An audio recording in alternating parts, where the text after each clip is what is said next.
Mga taong pa-victim. Sila yung mga taong feeling aping-api. Pero ang totoo, sila talaga ang may masamang ugali. Sadyang may mga tao talagang pa-victim. Yung paawa effect kumbaga. Mga taong hindi kayang tanggapin ang pagkakamali nila.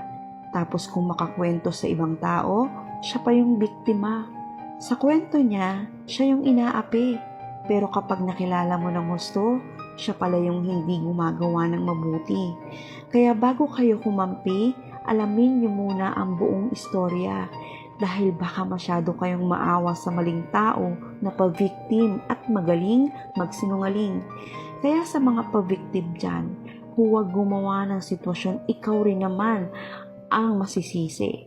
Dahil baliktarin mo man ang sitwasyon upang imanipula ang isipan ng mga tao at palabasing ikaw ang inosente, sa huli, ikaw pa rin ang lalabas na nakakahiya.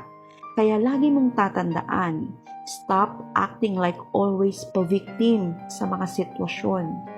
Tingnan mo muna ang sarili mo bago ka mamuna ng ibang tao.